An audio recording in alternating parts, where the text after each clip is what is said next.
There's a story your mind has been telling you. A story of separation. A story that you're here and your approval is out there. That your healing is a destination that you must prove you've arrived at. That your true self is a performance being reviewed by a committee of strangers. And it's a fascinating story, but it's not the only one. And somewhere inside, a part of you already knows this. A part that remembers a different frequency. Imagine a radio. Your mind is a radio, and for a long time it's been tuned to one station. Station fear. Frequency of external approval required. And you've learned every song, every jingle, every bit of static on that station. It's so familiar. It feels like reality. But what if, with a simple, effortless turn of the dial, you could find another station? One that's been broadcasting all along. Station I am.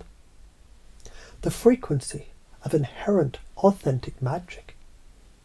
And the wild part, the truly hilarious part, is the moment you even consider turning the dial. You've already begun the activation.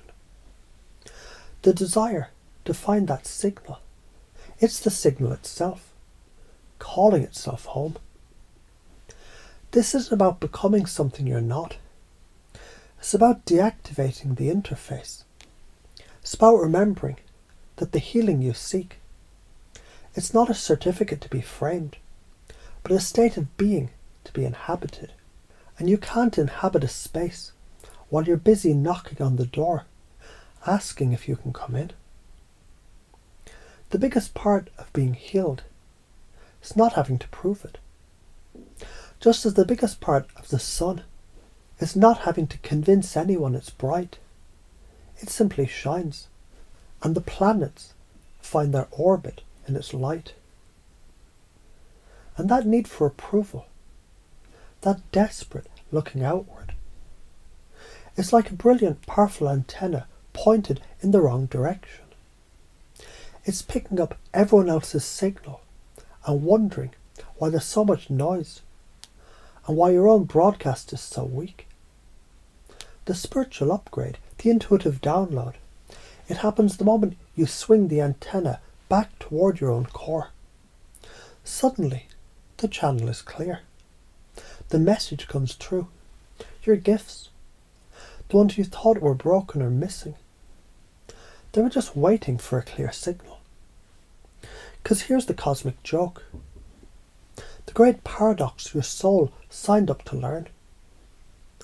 The very act of seeking external validation for your worth blocks the intuitive flow that would allow you to feel your worth. It's the spiritual catch-22. You're trying to use the problem as the solution. Think of a tree in a forest. Does it ask the other trees for permission to grow its branches in a unique, asymmetrical, beautifully weird way? Does it seek applause for the depth of its roots? No. Its very existence is its permission. Its growth is its applause. And in that unwavering commitment to its own nature, it becomes a vital, irreplaceable part of the entire ecosystem. It provides oxygen, shelter, stability. By being fully itself, it serves the whole system. And the ramifications, the future that unfolds from this simple, profound pivot. One path, the old familiar loop.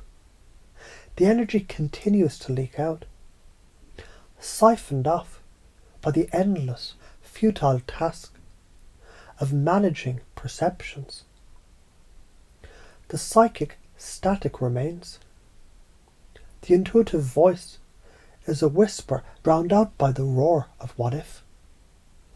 The spiritual gifts remain theoretical, concepts in a book, because they require a clear, confident channel to operate. And that future, it's a slow dimming. A life of quiet compromise, where the most authentic parts of you are negotiated away in tiny, daily treaties for a false sense of security. But the other path, the one that begins with that turn of the dial, when you stop outsourcing your self-worth, a massive amount of psychic energy is liberated. It's like a dam breaking. That energy now flows into your intuitive centers. Your clarity sharpens.